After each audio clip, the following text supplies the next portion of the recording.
would you please join with me in welcoming Harry Triguboff? Very good. Thanks for coming. Nice of you to come too. Seat. Very good. Beautiful.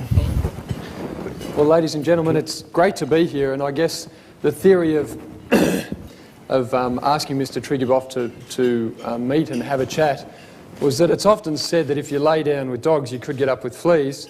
And my theory has been that if you put yourself in the presence of gold, a little bit of it might rub off. And I mean that from the point of view of great ideas. I guess what I've found across time in meeting interesting people that have done things is that in half an hour, which Harry's been so generous to give to us today, we will definitely learn something. So I've knocked some questions together. I hope I haven't covered them all and that there'll be some left at the end.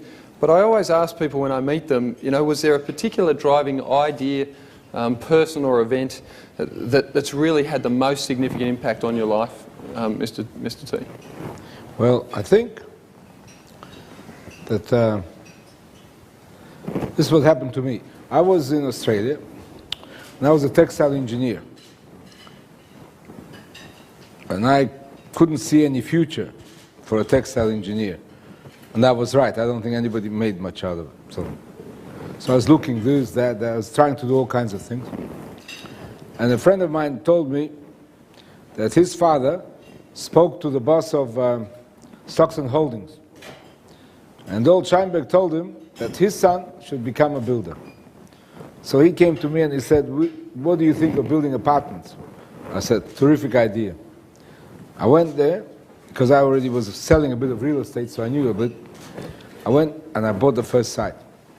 And I made more money on that site in proportion than I have ever made again. So I knew that this is where I have to be. Excellent, excellent. So is there a saying that really sums up your approach to life, or a quote or motto? Well, I think I only like to be involved where there are problems. And when there are problems, I come with an instant solution. And it's always wrong, but it doesn't matter. I get all the people around me, and I make them all think at once with me, and I promise you our solution is always the best. Yep, as a group. That's it. That's how you do it. Excellent.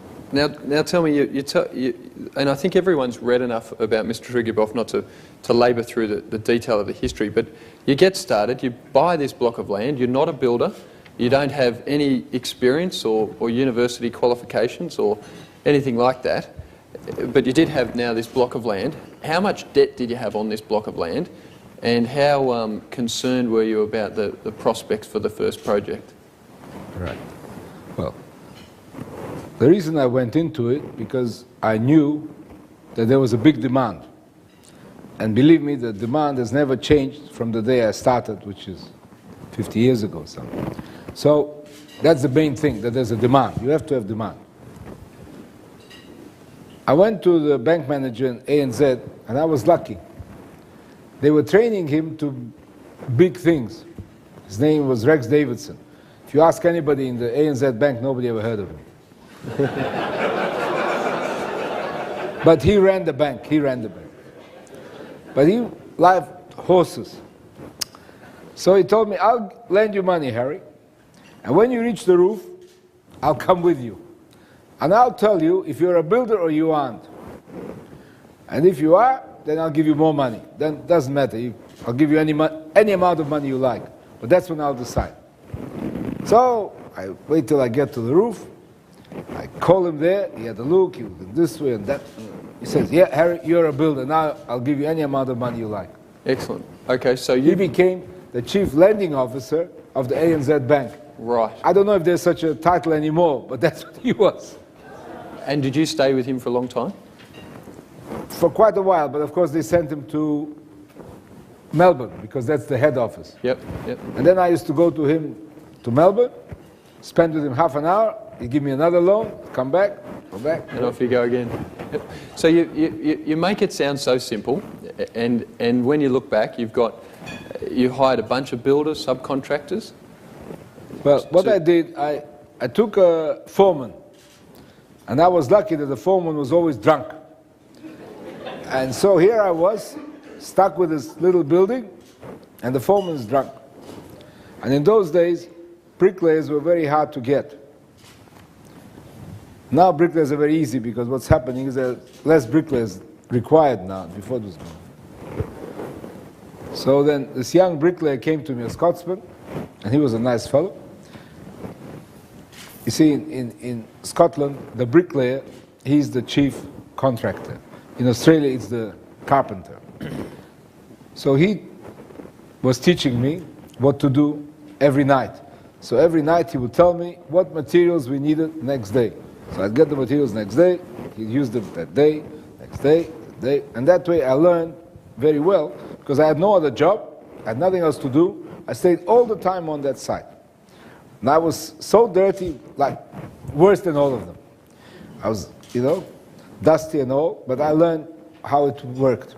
And after that, of course, I started 2, 3 more jobs at once. But already I knew from the beginning, I never started the second job until I finished the first, so as to know the whole process, how to get in and how to get out. Excellent. And that bricklayer stayed with me till he retired. Now his son works for me. Another son worked for me. His partner is here now today. Not his partner, the partner here. He's here. So they've been with me ever since. Ever since. It was interesting, we were speaking before, and often people get involved as they make money in one thing. They assume that they're brilliant at everything and get involved in other activities. We've seen a lot of people not do so well when they do that. You mentioned that you stayed on the site all the time, and as I understand, in the last 50 years, you've pretty much stuck to your knitting of just building residential apartments. Yeah. I think being clever is very good, but you must like what you do. And it's impossible to like everything. So if you find one thing that you like, then stick to it. And until you find that thing, keep looking. Because the main thing is, you have to like what you do, and then the rest will come by itself. Excellent. So it's interesting as we look at it, it seems so natural now that you would own your own business and that it would be the success that it is. But when you started that project, did you have any intention to get into your own business and not to work in someone else's? Oh, no. When I started, it was mine. Yes, that's right. Was that your intention? Yeah, I wanted to be by myself. Yeah. I tried to be a public company. I lasted a few months. That was not my cup of tea. I sold the shares for 50 cents. I bought them back for $1.20. Everybody was happy. No problems. Because I was in love with the company. How can I sell it? Yeah, excellent. Now you say that, was it as simple as somebody said to you, you could make some money in real estate, build some apartments, but you've mentioned now that you really love it. Was it love at first sight in the property industry? Yeah, I did, yeah. I liked it, and that's very important, because if you like it, then the people in the business will like you, and they will work probably better than if there wasn't this relationship. That's very important. And so even still now, as you build, seemingly bigger, better, best, you get on top of a project, you're still there very, very often? Yeah. Every morning I'm there. Every morning you visit sites? Yeah. That leads to asking you, what is... I go a bit later, of course, but... a little bit later than you did. Now, so today, what does the typical Harry Triguboff day look like? Oh. Is there one? Oh, yeah. Very similar, every day similar. Well, I get up, I read the paper. Finish reading the paper, I take my medicines. Take my medicines, I go for a walk. Every day I go for a walk. Go for a walk, have my breakfast with my dog, and then I go to work. So I get to work 11 o'clock, 11:30, get to work. But then I stay till 6, 7 o'clock. I work enough hours. So then when I leave the home, the dog, the walk, I go around the jobs. Then I come to work, maybe 1 o'clock, maybe sometimes a bit later. And then I work in the office. So that's every day the same. And that's the day. Excellent. What do you think, you know, bigger picture issues, we were talking before, but what do you think are the most critical issues facing Australian business right now? And certainly your business? Yeah. Well, we are very lucky that China adores us. And that's just like I like my business, they like this country. It's not only a matter of money, they like it, they like it. So that's good, so they help us. But, of course, this is still not their home. Their home is China. And even though we are very successful in selling to so many Chinese now, I always am fighting, not that I need to, because there's so many Chinese, to get Australians into the market. Because the market is good when the local people are in it and believe in it and support it. And that's what I want. And that is why I'm always fighting the Reserve Bank, because his interest rates make it impossible for people to buy. And he knows it. And it's not he that's in fault, it's the whole group of them that runs the place, and he will leave and another will come, and it will always be the same, it will never change. So this is one problem that we have, is that we must get those interest rates down. The other thing is that the money, people have lots of money in super, but they have no money in the bank. And the super funds are not built to help people buy property. So they can't afford to buy property, which they should buy. Instead, the super funds spend money on shares and other things. So I want that to be changed. And you mentioned about, sorry? Now the third big problem here is that politicians run the place. Very hard to be a politician and run it. A politician wants to be popular with everyone. Well, it's okay, but if you're popular with everyone, there's very little you can do. Because you want this, he wants that, what does he do? No good. So there has to be given more power to the doers, to the mechanics. And laws have to be made so that they get the power. The politicians must be prepared to let go of the power so that they can do it. For instance, it's much easier to work in Queensland than it is in New South Wales. And I think that we have sent 10 different ministers from here to Queensland to look how they do it. They come back, the people in the department break them down, it's back to normal. Now this is bad, so these are my problems. And these are the problems of the country, it's the same. And what's your view? There's a lot of talk about immigration. What's your view on immigration? I've heard you talk about it before, but would you share it with the group? Yeah. Well, we are a huge country, and we need a lot of people. Unfortunately, our philosophy is very much entwined with what they do in Europe and America and everywhere else. This is different. We are a huge country, and you can't run it with no people. I'll give you an example. They talk about mining. And if you go to Lake Eyre in that area there, you will see there are no roads, there are no railways, there's nothing there. Now you can't develop if you don't have facilities. So we must develop facilities. We won't develop them unless we have people. We can't do enough unless we have people. People must come. We need them, and it's good that we can pick. Everybody wants to come here. But it's no good picking them if they understand cricket or they understand something else. They must be useful. They must be workers. So unless we bring them, it's no good. Of course, for housing, they all believe in housing, and they all need housing, so it's terrific. Excellent. Now, it was interesting, Mike mentioned before, Mike, that Harry has the biggest, or the tallest project in Sydney. The tallest project currently in Brisbane is about to lose the crown to himself again. But and then Mike mentioned that, you know, are you competing with someone else, or is it an approach? Have you really just competed with yourself? Always with myself. Yeah. I don't compete with others. Others don't exist for me. I don't worry about it. They tell them diversify.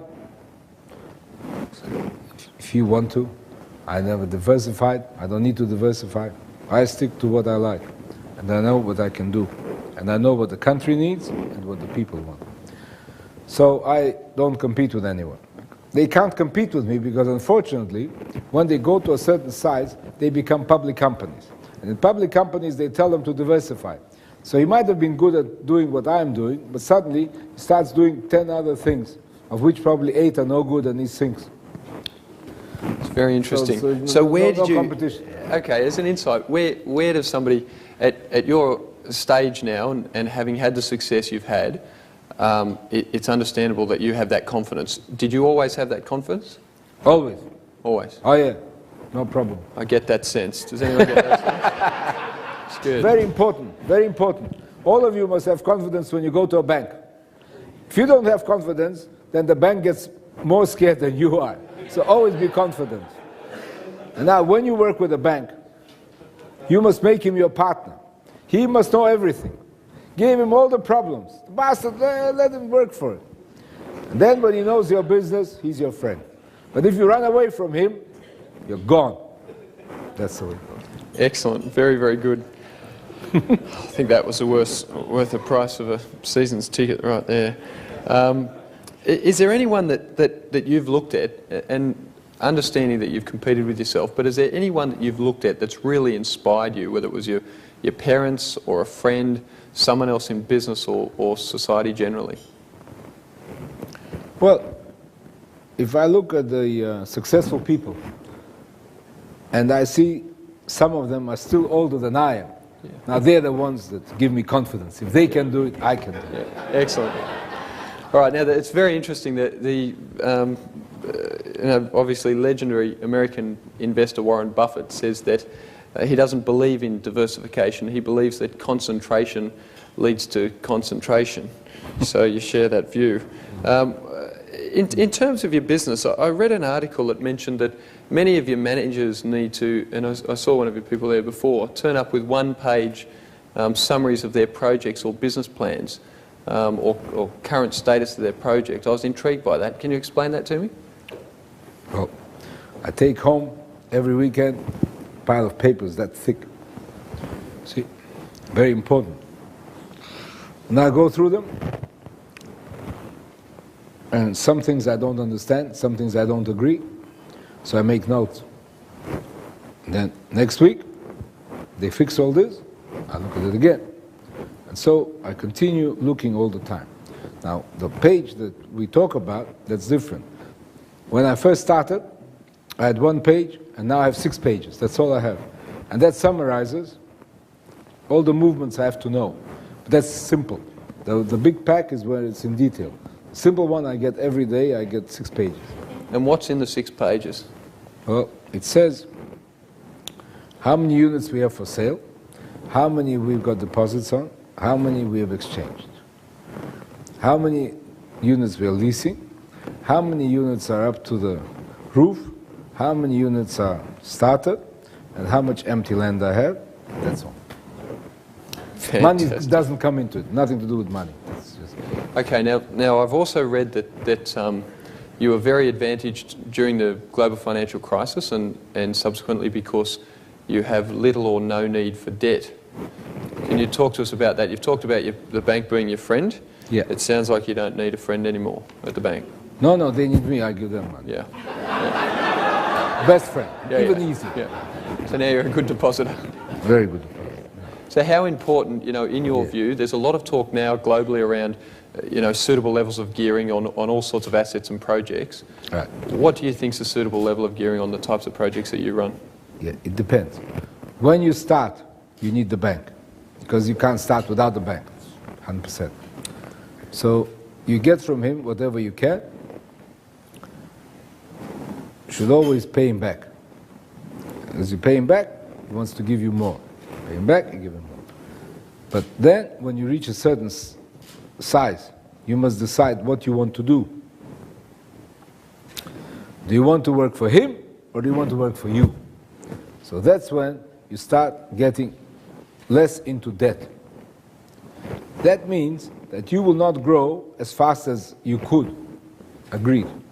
But then it gives you peace of mind. Because sometimes when you're overextended, it's very difficult. See, the banks have a very, and that's worldwide, it's not only here. We learned from the others, actually. That's what they do. When there is a boom, when things are easy, banks compete with each other, and they want to give you more money than you need. And you grow very quickly, and then you are in a big hurry, and you grow as fast as you can. And they give you more than you first. And then something happens, and in today's world, it's not even to do with Australia, maybe. Greece, I don't know, with something that has nothing to do with us. Then suddenly a new face appears in the bank, and he says, you owe him money and you have to pay back.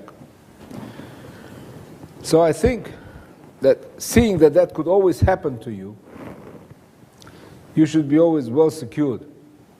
You should give him not as little as possible, but as much as possible. So then everybody is happy. Because you see, the bank manager who deals with you in the beginning is not necessarily the bank manager who finishes with you. So these are the things of life. But to start, you need them, grab as much as you can, pay them as quickly as you can, and then be comfortable. Excellent. Now, Harry, we were talking before that I like cars. Some other people probably do too. I know that you've got some great cars, and one of the tensions that often we see with business people is, you know, when is the right time to buy your first Bentley?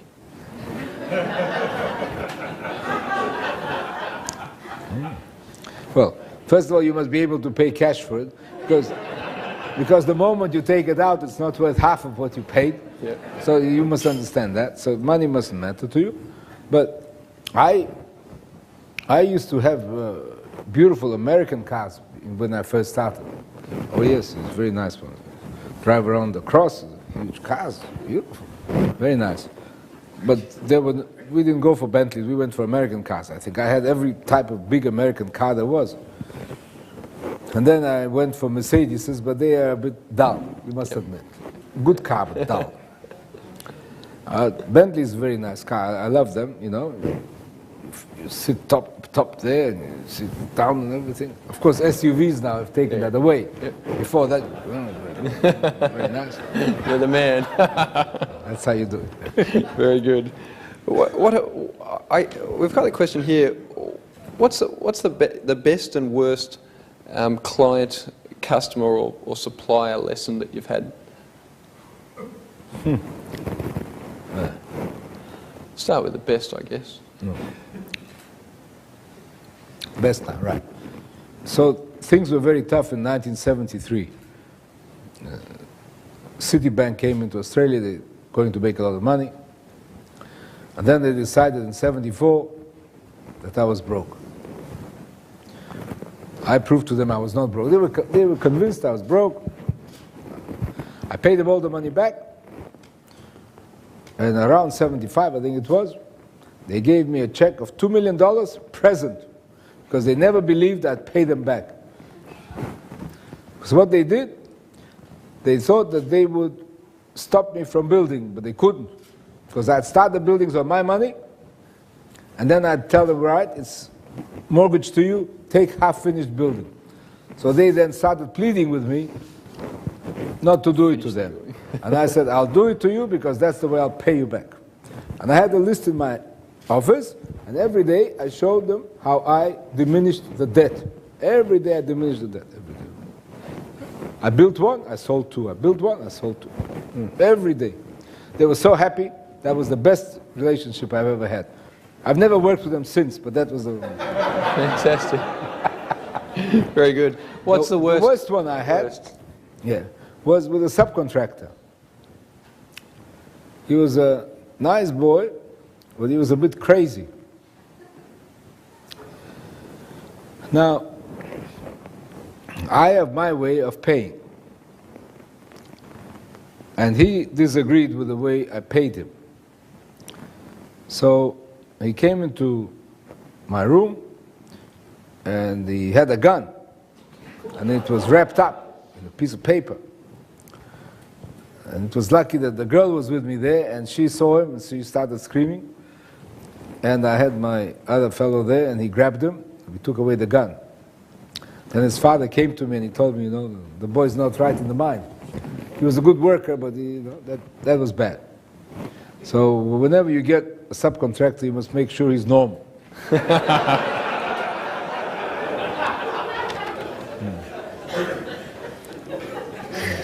Oh dear.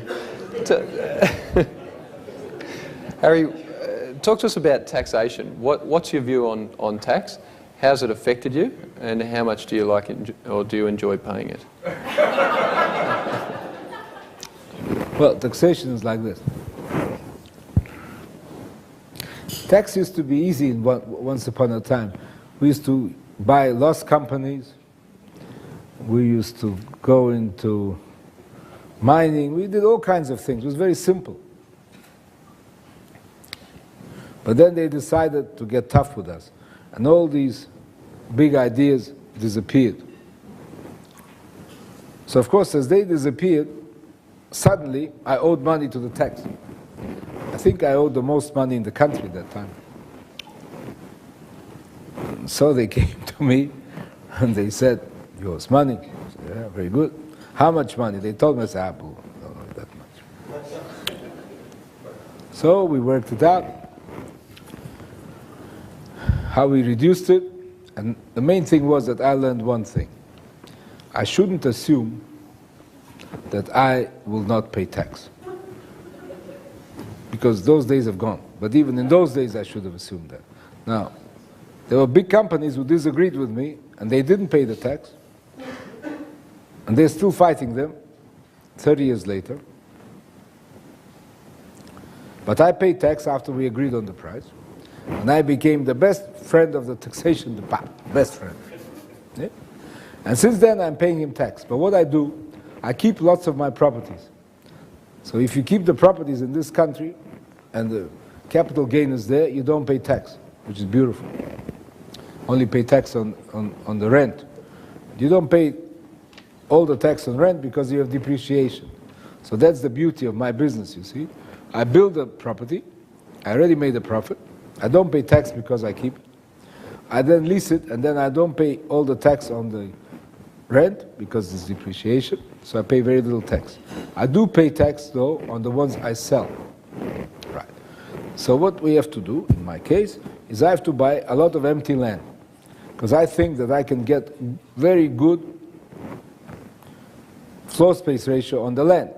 Because you see, the government realizes at last how important it is to have housing. So if you can explain to them that what you say is right and what they say is wrong, then you even make more money on that. And in the meantime, you keep the land, and of course, it brings no income. So that's again how you avoid, in my case, tax. That's all legal. That's how you do it. Excellent. That was good, wasn't it? Very good. It's very good. He likes it because he understands that well. I understand tax. It took me 50 years to figure it out, but he knows it. It's very interesting. There's a great book that some French academics published on billionaires, and they studied 32 billionaires and how they became billionaires, and they said that there was a great wealth driving event at one point, and one of the ones that they have demonstrated was that tax is a huge driver. Obviously, if you can minimise paying 30+% tax, and the cumulative effect of that over a long period of time, certainly over 50 years, is enormous. So obviously that's the business we're in, and tax is really important. Is there one thing that that you think that anyone who wants to succeed in business should definitely not forget? Well, the bigger you become, the harder you work.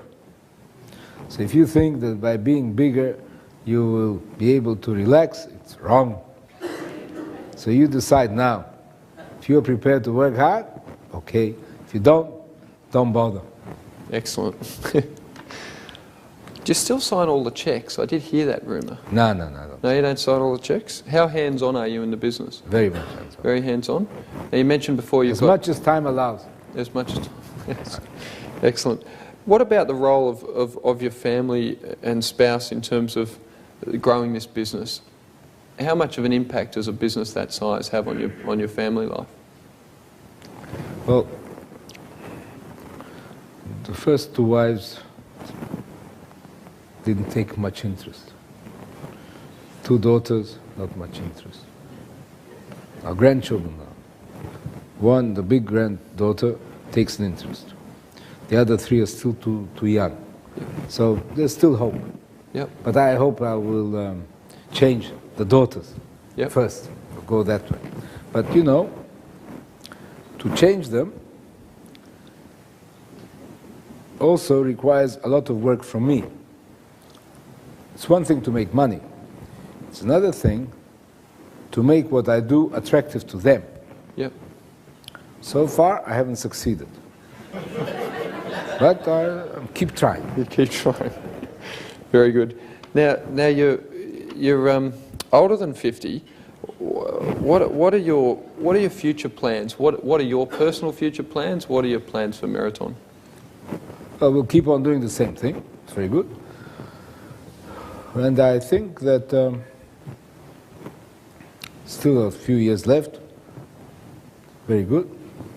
No, build 70 stories now, 80 stories, maybe build 100. How high can you go? As high as the councils approve. So we sometimes change their minds a bit higher. But the problem is with building tall buildings, really, it's not the best way to make money. Because you see, when you spread the building on lower levels, say 10 floors, 12, 15 floors, you can build many at once. When you build one tall one like that, you're limited, because you can only build in that little space. So therefore it takes a long time. Yeah. But anyway, we're making changes so that we can make it quicker. Okay, now there's been some changes in New South Wales about how large property developments are approved, which we were talking about. Can you talk to us about that and also mention what happened up at Warriewood? Right. Well, after many years, the Labour government understood, the Labour government, the state government, understood that councils would not approve. And if they approved, it would be in such a way as to make sure that the developer would go broke, which is even worse. Because the developer puts his last money in, the bank gives him the money, and the rest is history. We know what happens. So they then decided that the state government would approve big projects. And that was going on very well. But O'Farrell decided that he would say that the council should get back the power. Of course, he wanted to control them in certain ways. Right? And he was thinking of cottages. Because you see, where you get approvals in cottages, nobody protests. Everybody is very happy. Because the councils, they have no money, so they approve anything very easy. What he overlooked is that the people don't want to live where we can build cottages. Cottages we build are in the wrong place. I say what we should do with cottages is renovate, rebuild, fix the old ones. We have so many thousands of them, hundreds of them, millions of them. Just fix those. Big job. Don't worry about new ones. Just fix those. But now we have the problem, what will happen when the councils will regain a lot of their power. Now I hope that we will learn how to contain that power. But at this stage it's not sure yet how it will happen, not sure. So we might even have less production than before. That even though you can produce cottages which nobody wants, it will be difficult to get approvals for apartments which everybody wants. Now what happened in Warriewood was, they had a crazy code there. And I bought the land, and they wouldn't approve what I thought they should approve, which had nothing to do with their code. So I went to Sato, he was the minister, and Sato said, I can't do anything with these guys because they control the upper house. There was a McTaggart, he was a member, he was an independent. He was scared of McTaggart, he controlled the house. So anyway, so then they get re-elected, and now at last McTaggart is gone, Labour has control, and we come up with the same plans, which were approved by of planning, but not by Sartor. So then they saw the plans again, and they said, yeah, we'll approve it. I got approval. So then the mayor of Pittwater, which is Warriewood, decided he was going to go against us. So here was a very interesting case. I had the planning department on my side, and the council, he was like normally the developer who is objecting. I loved it, you know. It wouldn't even matter who won, but just that picture. Something I waited for 50 years, I saw the picture. The council on that side, not on this side. And now I'm on this side. I'm like the council. I got approval. It was very dangerous what I did. Because in his heart, the planning department would be on their side, not on my side. But what I did was this. Since I had the approval, I started building. And I built as fast as I could. Yes. And then I decided, what would the judge do? Tell me to pull down the building very hard.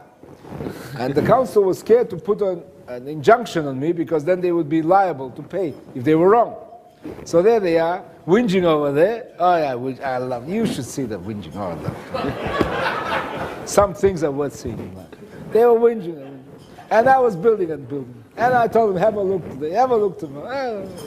Anyway, thank God, the judge decided we were right, 100% right, and they have to pay my costs. Fantastic. All right, well, that's, Mr. Triguboff, I'm so pleased that you came and shared that with us today. I know that Mike's got some microphones out there, I think, to take some questions if people have come up with some questions. So the question was, what's your best tip for dealing with counsel? And the young lady said that she's available to be adopted if you can't get any of your children interested or grandchildren. Very good, very good. Right. Well, see, she's good looking. Yeah. Okay, the tip with counsels is this. They have a code. Now, you have to decide whether that code will allow you to make a profit. If it does not allow you to make a profit, then leave that development. I mean, this is what I'm talking to you about, fighting them, and this will come many years later. You're still too young for that. So you have to go what is... If you can't find such a council here, then the councils in Melbourne and Brisbane are much easier. So that's what you'll have to do. As for the interest, I hope that they will find an interest, and I hope that I will see you later. Thank you. Mr. Triguboff, my name is Patrick Keenan. I'm a property developer, smaller than you. In that, I can ask you, if you look back over your projects, you have some more successful, some less successful. Is there a common theme for the ones that go very well, looking back in retrospect? Yeah. Well, you must build in the right place. All right? It must be convenient.